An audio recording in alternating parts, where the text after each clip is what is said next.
This week I met with two prospects who, in fact, one of them said to me that he just wrote a check of over 300,000 for his first quarter estimated taxes. And he really felt awful having to write that check.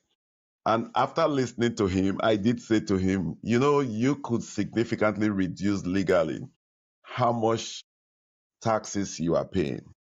But the funny thing was, he kind of had this misconception from having been taught otherwise by all of the former accountants he's been working with, that if his taxes can be that low, then that is equating to a very high audit risk or something was being done wrong by whoever brings him to that better tax position. I want to say to everyone listening to me on this episode today that the tax code really is a set of incentives.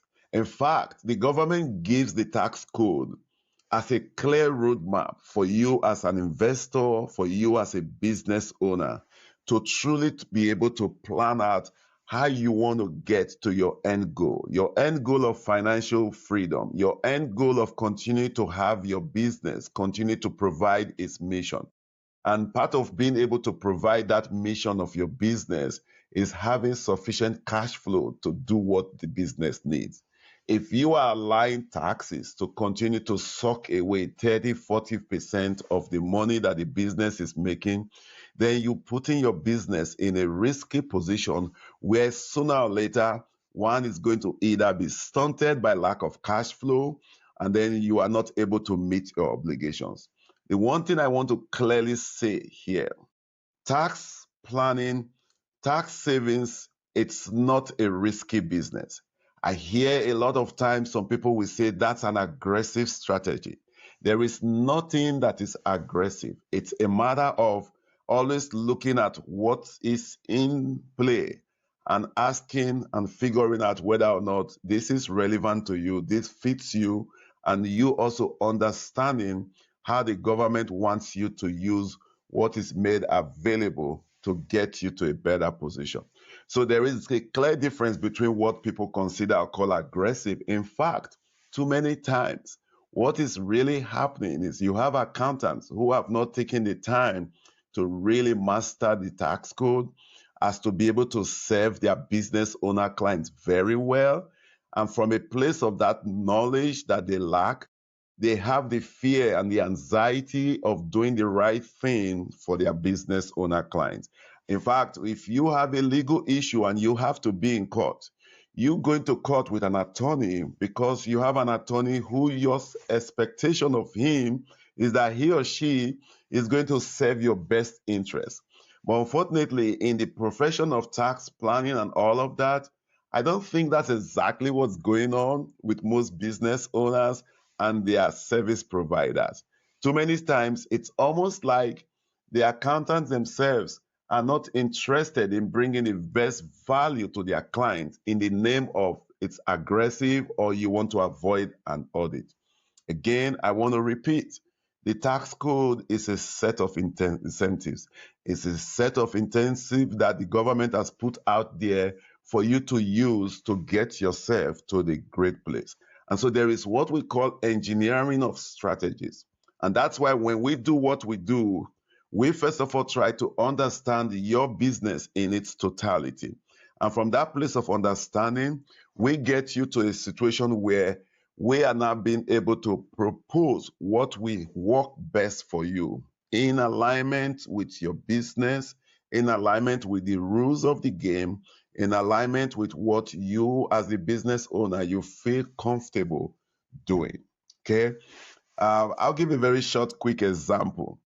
Last year, when the new tax law came out, one of the exciting things was all about the bonus depreciation. Now, I have a business owner client.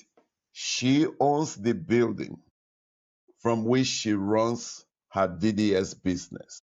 And when I met with her and I asked her why she had never done something like cost segregation as to allow her accelerate and increase the amount of depreciation that she's taking from that business, she said to me that her former accountant said it was not going to be beneficial.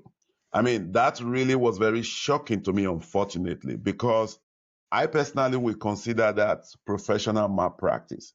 And I was able to show to this particular client of ours the fact that doing the cost segregation on the building that she owns, which is being used for her business, was going to help her reduce her taxes for 2025 by no less than $62,000.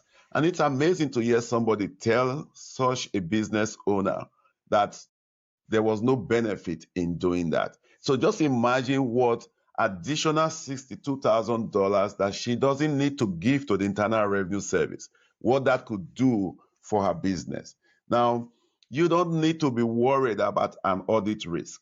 An audit risk is something that is there if your tax advisor and you are not following the rules. Everything that we say to our business owner clients, there are things that we have vetted. There are things that are very consistent with the rules.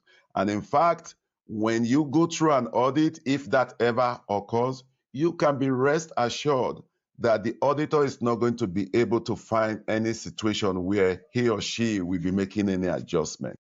So the kind of people this applies to, I want to say, for whatever reason, as a business owner, you have a situation where your federal income taxes is no less than 75,000, then you should be talking to us. Give us a call, send us an email. As usual, we love to do a complimentary review of your last 2 years' tax return. No obligation on your part. All we'll be able to show to you from that review is just let you know what we think you should have paid in taxes versus what you actually paid. So you are able to evaluate for yourself what you may have lost by over donating or over tipping the taxman.